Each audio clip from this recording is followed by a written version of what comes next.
Hobbies. Hobbies.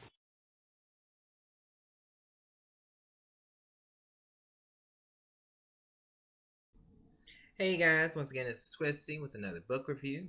Today we have City of Bones by Cassandra Clare. It's the New York Times bestseller. It is a young adult book, part of a series called the Mortal Instruments series.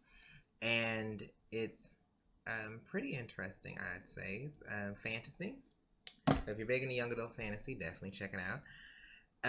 The overall plot of this book is about a girl named Clary Fay who has lost her memory, and she is kind of immersed into this world with her best friend Simon, and it's kind of into the world of shadow hunters. Shadow hunters are humans who have been taught abilities to fight demons, and they have like these tattoos on them called ruins, and they endow them with abilities and also taught how to use weapons and things like that to fight these evil creatures of the dark. Now, they're not limited to just demons, but that is the main thing they are used to fighting.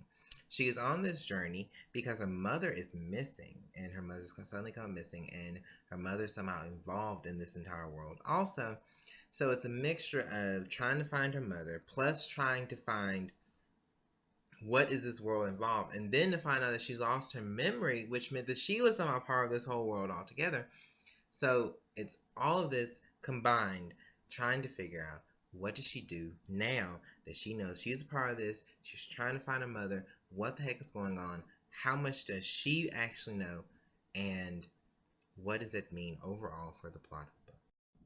Alright, characters in this one. We got Clary Fay. She's the main female character. She's a teenager. She's a little whiny, a little bit confused, stuck on romance, and has a snotty attitude. A lot of female characters seem to have these tough, kind of snotty attitudes for some reason.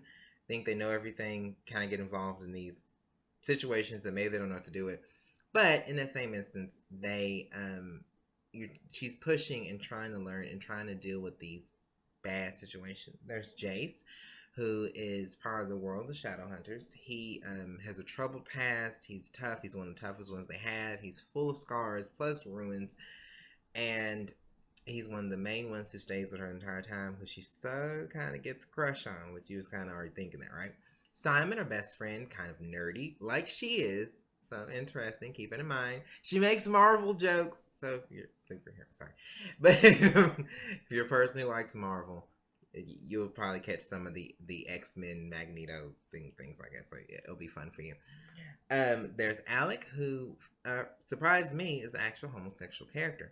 Now, it's not first mentioned. It's not blatantly like slap in the face. It's kind of mentioned in an awkward spot that throws me off altogether because I wasn't looking for it. I guess I just don't pay that close attention to sometimes the way characters act to make them seem a certain way.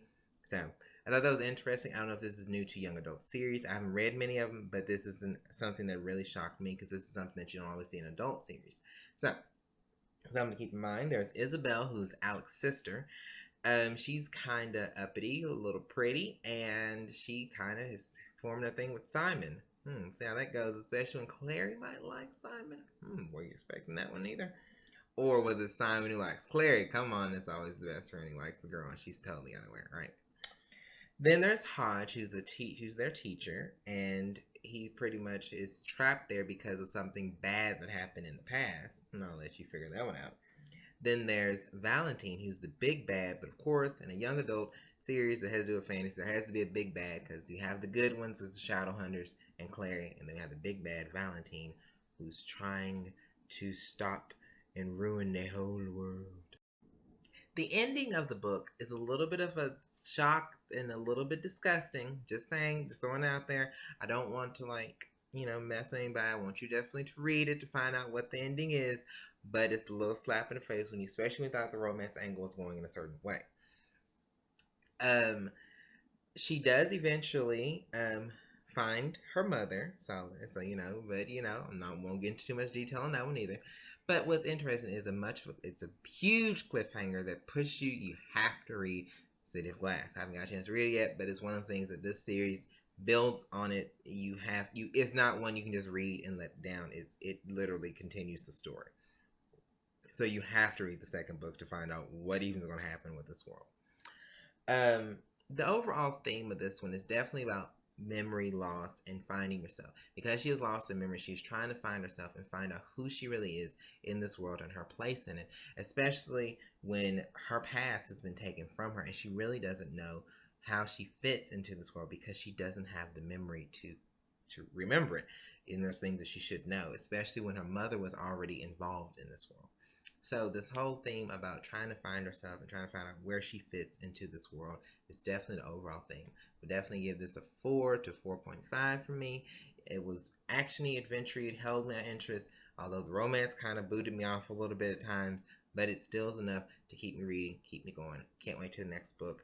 By the way, it is making to a movie coming out this year. Check it out. You can check the preview on YouTube. It's Twisty. Check you guys later.